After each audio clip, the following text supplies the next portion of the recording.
Okay, last time हमने देखा Raoult's law for liquid in liquid solution, आज हम देखने वाले हैं Raoult's law for solid in liquid solution. Okay, तो लॉ के अंदर कुछ ज्यादा फर्क नहीं है, एकदम सिंपल लॉ है।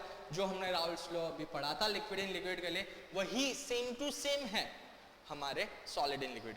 यहाँ पे एक छोटा सा चेंज है, सिर्फ एक छोटा सा चेंज, जो आपको इस लेक्चर के बाद इजीली समझ में आ जाएगा। तो चलो, राउल्ट्स लॉ तो पता ही है किसके लिए होता है, बाइनरी सॉल्यूशन के लिए। कैसा बाइनरी सॉल्यूशन? पहले था लिक्विड इन लिक्विड यानी कि वॉलेटाइल, यहाँ पे भी हमें वॉलेटाइल सॉल्यूशन ही लेना है, पर यहाँ पे मेरा जो सॉल्यूट है वो नॉन वॉलेटाइल है और सॉल्वेंट जो है वो वॉलेटाइल है।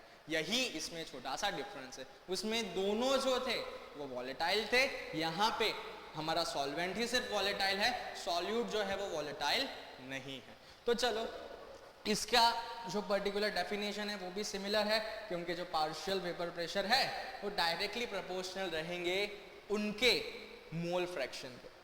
स्टेटमेंट तो सेम ही है, सिर्फ डिफरेंस कहाँ पे है कि जो भी मेरा नॉन वॉलेटाइल चीज है, जैसे इधर सॉल्यूट है नॉन वॉलेटाइल, तो उसका वेपर प्रेशर जीरो हो जाएगा।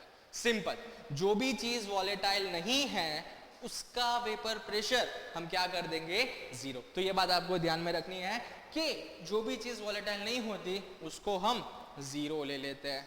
ओके, सिंपल देखो, सॉल्यूट नॉन वॉलेटाइल, जो वेपर प्रेशर के अंदर कोई भी इफेक्ट देने नहीं वाला, रीजन वो सॉलिड फॉर्म में है, भले वो लिक्विड में कन्वर्ट होगा पर फिर भी वो वेपर प्रेशर बनाने में अभी तो कोई हिस्सा निभाने वाला नहीं है। ओके, इस वजह से हम सॉल्यूट को नो इफेक्ट देने वाला लिख रहे हैं और सॉल्वेंट के ही वजह से इसके जो इफेक्ट है वो हमें देखने को मिलेगा। चलो, तो इसके equation simple, P1 is directly proportional to Chi1, वैसे ही हम P2 के लिए भी लिख सकते हैं, कोई प्रॉब्लम नहीं है।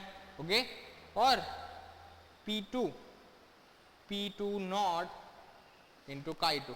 अब इसके अंदर जो है ये वेपर प्रेशर जीरो ही होने वाला है, इस वजह से जो हमारा P टोटल का इक्वेशन है उसके अंदर हम P2 की वैल्यू जीरो रखेंगे और P1 की value P1 not into Chi1 रखेंगे, तो वही जो है P टोटल जो हो जाएगा P1 इंटू Chi1। यानी कि मेरा सॉल्वेंट जितना वेपर प्रेशर बना रहा है उसके प्योर फॉर्म में, उतना ही उसके मोल्स के मल्टीपल में उतने ही अमाउंट में वेपर प्रेशर बन रहे हैं। सॉल्यूट की वजह से यहाँ पे कोई भी वेपर प्रेशर जनरेट होने वाले नहीं है।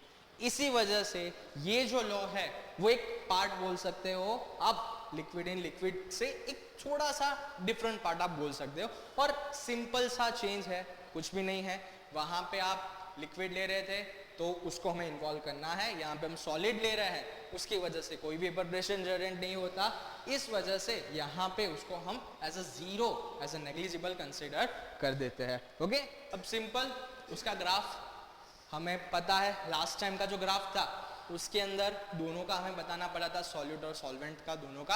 अब यहाँ पे सिर्फ मुझे सॉल्वेंट का ही बताना पड़ेगा, रीजन सॉल्यूट की वजह से कोई वेपर प्रेशर बन ही नहीं रहा, इस वजह से वो ग्राफ के अंदर भी हमें दिखेगा नहीं। तो सिंपल देख लो, ये रहे मोल फ्रैक्शन सॉल्वेंट के, ये रहा वेपर प्रेशर सॉल्वेंट का, ये रहा पार्शियल वेपर प्रेशर जो सॉल्वेंट का, जो कि पूरा इक्वल टू P टोटल ही होने वाला है मल्टीप्लाई बाय Chi1, और P1 नॉट उसका जो प्योर सॉल्वेंट है उसका।